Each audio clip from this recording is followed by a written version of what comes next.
Hello friends, इस video में हम लोग जेईई मेंस 2024 का स्ट्रेट लाइन का एक क्वेश्चन डिस्कस करने वाले हैं फ्रेंड्स। देखिए, कोऑर्डिनेट ज्योमेट्री स्कोरिंग होता है फ्रेंड्स। इसमें क्वेश्चन अगर टफ भी आता है, कैलकुलेशन ज़्यादा भी होती, फिर भी आप एक बहुत अच्छा स्कोर कर सकते हैं। और पेपर में मैंने ऑब्जर्व किया है 3 to 4 क्वेश्चन आते ही हैं पेपर में, है ना। जेईई मेंस के पेपर में 3 to 4 क्वेश्चन रहते हैं, मतलब हमारे पास 12 to 16 मार्क्स का कोऑर्डिनेट ज्योमेट्री रहता है। तो आप इसको ऐसे नहीं छोड़ सकते हैं, बहुत इजी सा है। मैं यहाँ पे आपको स्टेप बाय स्टेप सॉल्व करना सिखाऊंगा, एक थिंकिंग डेवलप करना चाहूँगा आपके अंदर, सो दैट आप कोऑर्डिनेट ज्योमेट्री क्वेश्चंस अपने आप से क्रैक कर सकें। क्वेश्चंस को ध्यान से देखिएगा, कैलकुलेशन इसमें मेन चीज़ होती है। कैलकुलेशन पकड़ना होना चाहिए और आपको किस तरह से क्वेश्चन पढ़ करके थिंक करना है वो भी चीज़ आपको देखना होगा। प्लस फार्मूले में तो हर एक क्वेश्चन में रिवीजन कराता रहूँगा। फिर भी अगर आपको लगता है कि आपके पास नोट्स हैं और आप फार्मूले वहाँ से रिवाइज कर सकते हैं तो ये बहुत ही अच्छी बात होगी। चलिए इस वाले क्वेश्चन को देखें। 2 vertices of triangle ABC are given. तो देखिए इसमें क्या करना है, हमें एक ट्रायंगल बना लेना है फ्रेंड्स, है ना। एक हमने ऐसा ट्रायंगल बना लिया। ट्रायंगल इक्विलेटरल टाइप का ना बनाए, थोड़ा ऐसा बनाए जो हमें दिखे, ठीक है ना। जैसे राइट एंगल ट्रायंगल भी दिख रहा है तो राइट एंगल ट्रायंगल भी ना दिखे, ठीक है। ऐसा कुछ बना लेते हैं। चलिए ऐसा बना लिया। तो ये आ गया ट्रायंगल ABC, जिसमें वर्टेक्स A गिवन है आपको 3, B -2, 3 एंड ऑर्थो सेंटर क्या होता है, वर्टाइसेस से हम लोग अपोजिट साइड्स में जो परपेंडिकुलर ड्रॉप करते हैं उसको बोलते हैं ऑर्थो सेंटर, है। जो point of intersection of altitudes होता है उसको बोलते हैं ऑर्थो सेंटर। इसके कोऑर्डिनेट कितने गिवन है, 1, 1 गिवन है। सी पॉइंट का कोऑर्डिनेट गिवन है अल्फा, बीटा। फिर कह रहा है centre of the circle circumscribing का मतलब जो इसके बाहर से जा रहा हो वर्टाइसेस से, है ना। तो इन तीनों पॉइंट्स को जो सर्कमस्क्राइब करे, इस ट्रायंगल का सेंटर हमें जो है गिवन है H, K। तो इसको हम लोग ने O सपोज कर लिया, ठीक है। इसको ले लिया O मतलब H, K। O का मतलब यहाँ पे ओरिजिन नहीं है, हमने सर्कम सेंटर को O से रिप्रेजेंट कर रखा है। इतनी इन्फॉर्मेशन हमें दे रखी है फ्रेंड्स। चलिए निकालें। तो पहले हम लोग 1 by 1 करके पहले अल्फ़ा बीटा निकाल लेते हैं। तो अल्फ़ा बीटा निकालने के लिए हमें ये वाली लाइन, अगर ये वाली लाइन की इक्वेशन पता लग जाए और इस वाली लाइन की इक्वेशन पता लग जाए तो हमें अल्फ़ा बीटा मिल गया। तो बहुत ही आसान है इस लाइन की इक्वेशन निकालना। देखिए पहले हम लोग क्या लिखेंगे, स्लोप ऑफ AB लिखेंगे। AB जो लाइन सेगमेंट, इसका slope y2 - y1 upon x2 - x1 ऐसा कुछ होता है। तो वैल्यू आ गई -4/5। अब आपने लाइन लिखा, लाइन PC लिख लेते हैं हम लोग, है ना। तो देखो y - y1 तो P पॉइंट का कोऑर्डिनेट इनटू स्लोप। इसका स्लोप कितना होगा, ये जो स्लोप निकाला है और ये वाली इसका जो स्लोप होगा ये क्या होगा, -1/MAB। MAB का उल्टा होगा क्योंकि इसका प्रोडक्ट कितना होना चाहिए, -1 होना चाहिए। तो हो जाएगा 5/4। तो इसका स्लोप आ गया, सो दैट इज़ 5/4 x - 1। ये हमारे पास एक रिलेशन बन गया। सिंप्लीफाई कर लेते हैं थोड़ा सा। तो फर्स्ट थिंग देखिए यहाँ पे अल्फ़ा बीटा इसको सेटिस्फाई करेगा, सेटिस्फाई करा लें तो आएगा बीटा 4 बीटा -4 5 अल्फ़ा माइनस का 5। It means 5 alpha -4 beta equals to 1। ये हमारे पास एक इक्वेशन आ गई अल्फ़ा बीटा में। देखिए फ्रेंड्स, मैं यहाँ पे समझाते हुए लिख रहा हूँ इसलिए कैलकुलेशन थोड़ा सा आपको लगेगा ज़्यादा है। देन अभी हमें क्या निकालना है, हम लाइन BC निकालना चाहते हैं। देन अभी हम लोग क्या निकालेंगे, हम लोग निकालेंगे slope of AP। Slope of AP कितना हो गया, 1 + 1 अपॉन 1 - 3, सो दैट इज़ -1।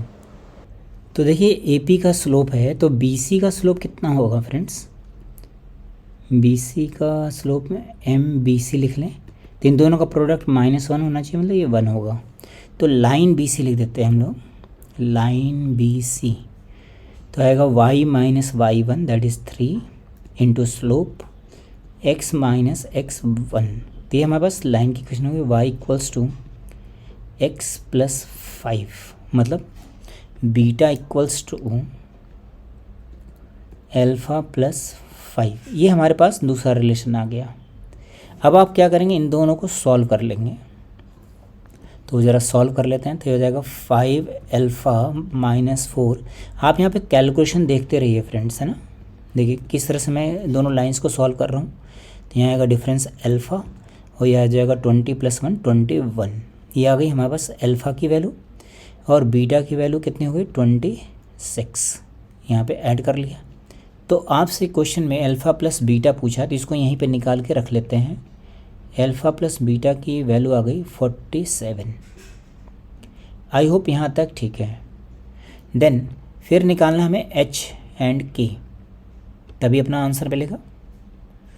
तो वहाँ पे हम लोग एक अलग कॉन्सेप्ट यूज़ करते हैं, जो आपको जब भी सरकम सेंटर निकालना तो यही वाला यूज़ करना है फ्रेंड्स, है ना। देखिए ये अगर ये सरकम सेंटर है, मैं एक अलग से बना के दिखाता हूँ आपको। कोई ट्रायंगल है, इसके अंदर आपने सरकम सेंटर बनाया, ये सरकम सेंटर है, तो ये रेडियस होगा, ये भी रेडियस होगा और ये भी रेडियस होगा, है ना। तो इस तरह से है। तो ट्रायंगल अपना कौन सा है, ABP है, ऐसा है, और ये O है। तो मतलब OA equals to OB equals to OP होना चाहिए। तीनों रेडियस हो गए, तो इसका स्क्वायर कर लीजिए, OA square OB square OP square. O कितना दिया हुआ है H, K। सारे वर्टाइसेस आपको पता है फ्रेंड्स, है ना। बस आपको यहाँ पे फॉर्मूला, डिस्टेंस फॉर्मूला लिखना है। उसका भी सॉल्व करने का तरीका है, उसको ध्यान से देखिएगा। h minus 3 whole square k plus 1 whole square, ये हमने वर्टेक्स A का यूज़ कर लिया। फिर B का लिखें h plus 2 whole square and k minus 3 whole square, ये हो गया B के साथ में। ऐसे P के साथ में लिख लें h minus 1 whole square k minus 1 whole square. अब देखिए जब आप इसका स्क्वायर ओपन करेंगे, तो हर एक जगह से h square k square cancel out हो जाएगा, है ना। तो यहाँ से क्या मिलेगा 9 + 1 10 माइनस 6 h प्लस 2 k। यहाँ पे आएगा 9 + 4 13 प्लस 4 h माइनस 6 k। यहाँ पे आएगा 2 माइनस 2h माइनस 2 k। ऐसा हमारे पास बन गया। अब इन दोनों को एक साथ ले लेते हैं। इन दोनों को एक साथ लिखेंगे तो यह आ जाएगा हमारे पास 10h माइनस 8k। ये सब को राइट साइड में लिखेंगे इक्वल्स टू -3। देन अभी हम इन दोनों को साथ में ले लेते हैं, तो वैल्यू आ जाएगी 6h minus 4k 6h minus का 4k और माइनस इक्वल्स टू -11, ऐसा बनेगा। हाँ ये कैलकुलेशन तो ठीक है। देखिए क्लास में पढ़ाते तो बच्चे वहाँ पे कैलकुलेशन चेक करते रहते हैं, बट यहाँ पे मुझे खुद ही करना पड़ता है ना। अभी इसमें हम लोग इस इक्वेशन में 2 मल्टीप्लाई करके इन दोनों को सब्ट्रैक्ट कर दें, तो हो जाएगा 10h minus 12h that is -2h। 8k cancel out, -3 + 22 -3 + 22 that is 19। तो h की वैल्यू होगी -19/2। थोड़ा अजीब सा आ रहा है, अभी देखने पर आइडिया लग जाएगा। h की वैल्यू ये हो गई, तो k की वैल्यू निकाल लीजिए। k कितना हो गया फ्रेंड्स, k की वैल्यू यहाँ पे डाल दिया और उसको राइट साइड में लेके गए, तो यहाँ आएगा 4k equals to 11 minus 6 into 19/2 ऐसा। तो ये तो आ जाएगा 3। अच्छा ये भी नेगेटिव ही आ रहा है। 57 में से 11 माइनस कर लीजिए, कितना आ गया 46। तो ये भी वैल्यू नेगेटिव में ही आ रही है, तो k की वैल्यू आ गई -23/2, ऐसा बन गया। ठीक है, देन h प्लस k की वैल्यू निकाल लेते हैं तो सम तो डिविजिबल है।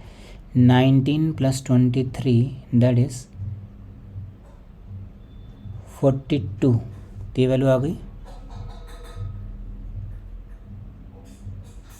ये वैल्यू आ गई माइनस का 21।